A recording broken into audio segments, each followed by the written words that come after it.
Welcome back to Dow Twang. I'm Dave. So I'm going to leave us zoomed in today and just go right into these A kind of swampy blues groove licks. There's three things that I just demonstrated. The first was that kind of thing, okay? The second was this working man's kind of thing.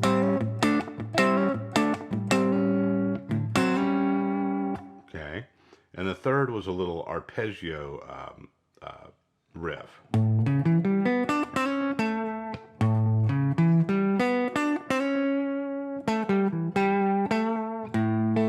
They're all in A, okay? This is a one chord jam.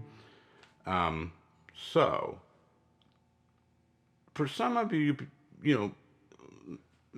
will be able to kind of look at that demo and, really maybe, isolate the stuff and, after watching this, really be able to jump right on some of those licks. If that's not the case, don't worry about it. We're so, I can either play this lick or not. Well, no, it's the concepts that really matter. So in your own way, you're going to be able to use this information, right? And don't worry if it's not exactly the way that it came out in the demo, right? So here's where we're starting here. We're using mostly this form down here in that first section, and then in that part we're using kind of a portion of that A bar chord on the 5th fret, but we're just not. If you see, if I take away some of my fingers, you can see that, oh yeah, that's part of that, right? So let's go back to that first idea there. Put this drum machine on for a second. Drum loop. There's a bass line on your practice loop with the drums. For this portion, I just isolated the drum. Here's your first thing you want to get going. 1, 2, 3, 4. 1, 2, 3. Quarter notes. So I'm playing that open A on the 1, and then jumping up to the octave of A for the 2 and the 4 1. 2, 3, 4. 1, 2, 3, 4. 1, 2, 3, 4. Okay. Now, that's a good warm up. And what you're warming up for is to move on to this. Think of this as 8th notes now. 1 and 2 and 3 and 4. 1 and 2 and 3 and 4 and. Okay? So each beat has 2 notes, 1 and. The 2 and the 4 are still where the snare is. 1 and 2 and 3 and 4 and 1 and 2 and 3 and 4. But if I go 1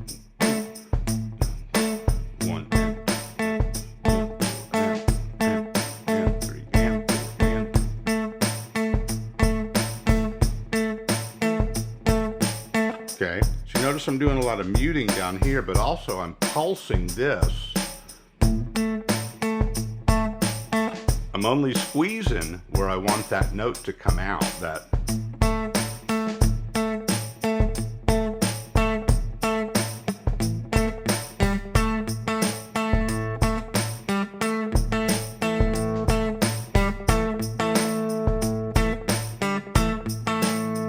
Okay.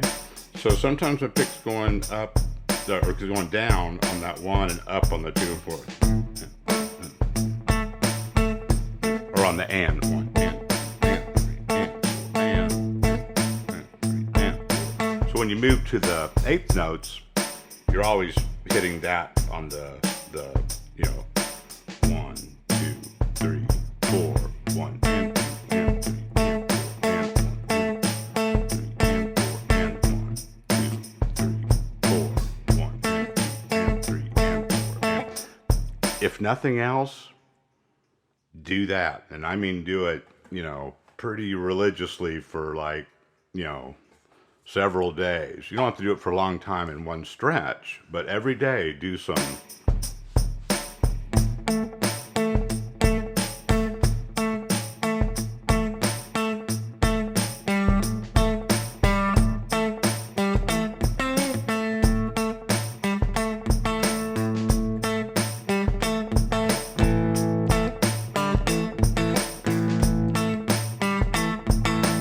nice thing about this, let me slow it down a little bit. So I'm going, just doing that, and then open, and then back. Now again, you could write all this down and, you know, labor over it with tab and stuff. Gonna serve you better if you just practice these skills. And then little by little, you know, when you're least expecting it, you'll just start, just kind of like standing up on your surfboard or something, you know, at first, right? You just, ah, man, I don't know about this. And then all of a sudden you're just like doing it, right? So I know that's a little pie in the sky, but, you know, shoot for that kind of, invest in something that you can really practice, right? Rather than, you know, beating yourself up over some lick that's frankly slightly out of reach for you, right?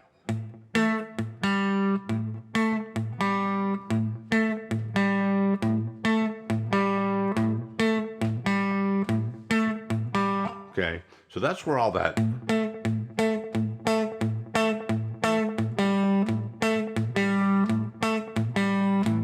that's where all that's going to pay off, right? And some, if you hit the whole chord every once in a while, sounds great.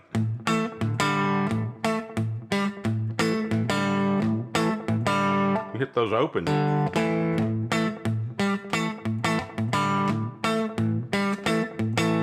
So you can really get into a lot of that swampy stuff just right there. So the other thing I did in there was I went,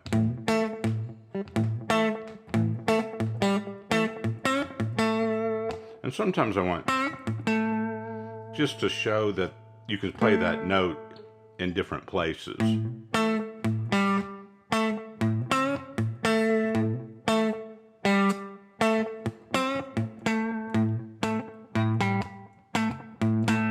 And I think I alternated it, like I would go,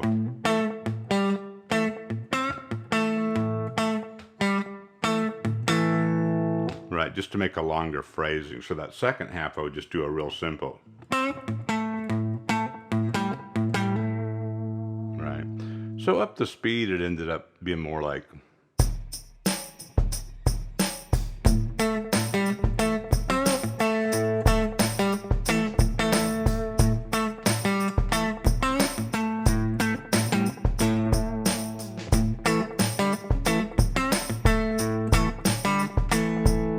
okay. So that little bent note is, take away the thumping part, the melody is,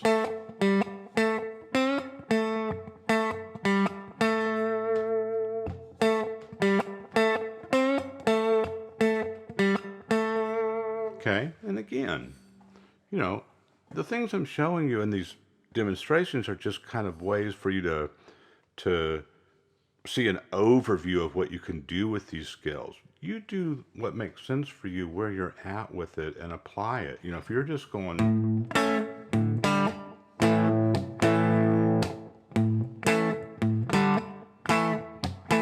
that's great. That's actually kind of a good groove, you know. So, you know, break it down into something that you can really dig into and feel it. So the second little piece is, and this is a pretty classic lick that we could do, you know, spend a lot of time just on this riff. And maybe we will in another video, but I just wanted to give you a little preview and a little kind of basic look at this. So there's, you want to end up with those notes. And you can do that by sliding both of them from one below. I'm kind of hitting that open A with it. I'm kind of like,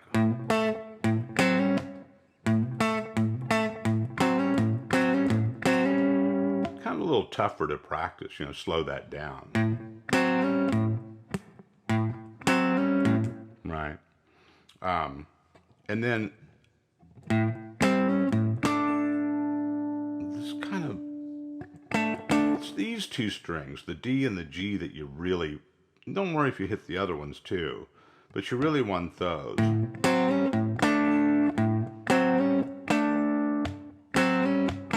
again, if I take away that pedaling, you know, open string, it's but even if you just did that and held it, it would be cool. Listen to this. Here's what I mean.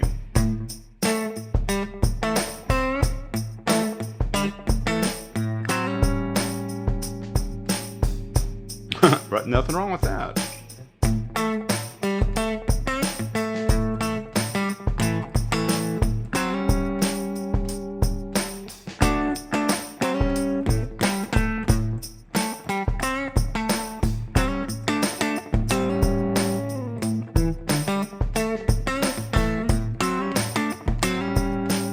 Okay, so again, you can do that by hammering it from here, right, or sliding them both. If you want to end up with those two, use your ear, play those two notes, and check them with mine.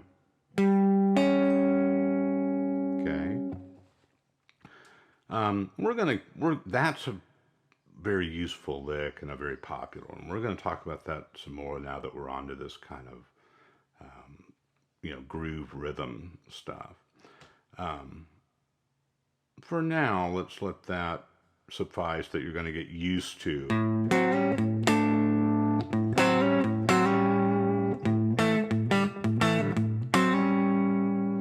Just work on that kind of stuff in any way that it makes sense to you. The last little thing, well, this is a lot for one little lesson, is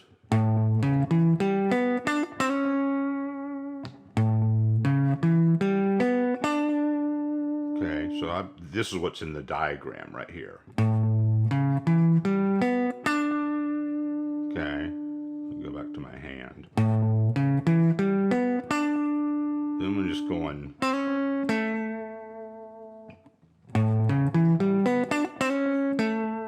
Okay, then I think in that demo I was going down every other time I was going.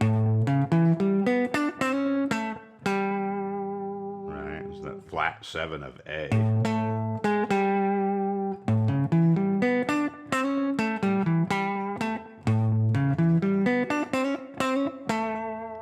Okay, not a whole lot of explanation about that one. It's an A11 Arpeggio.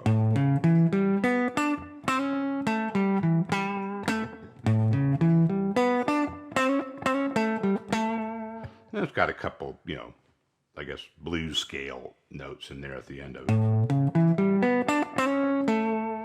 Okay, again, you don't have to play it exactly like that, but that's a good, simple little framework that you can mix in with these other things and really get something going. Let's try that. And I know the tempo might be a little bit upbeat for you at first, but something like this.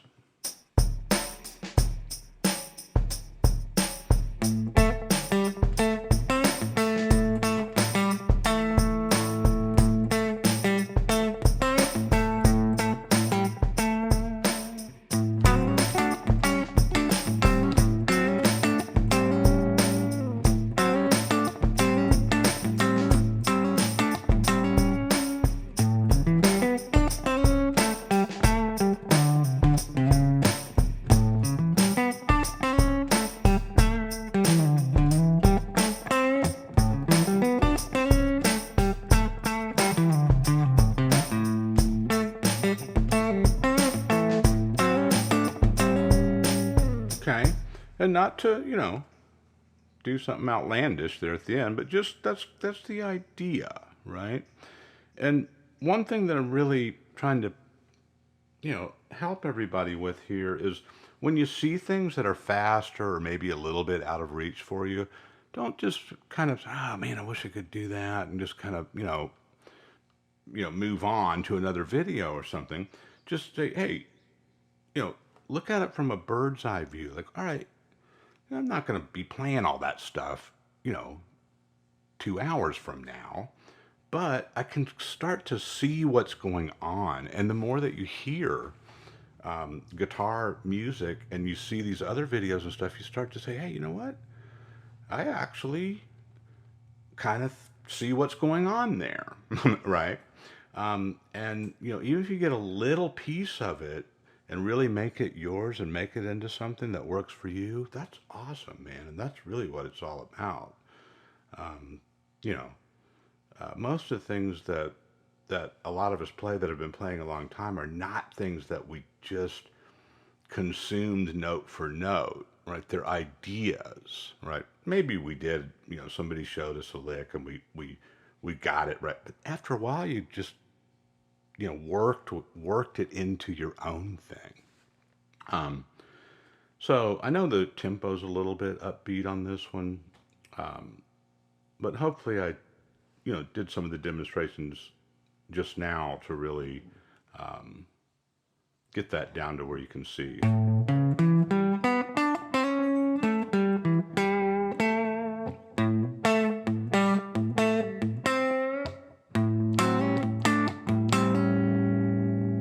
right, put that in your own routine.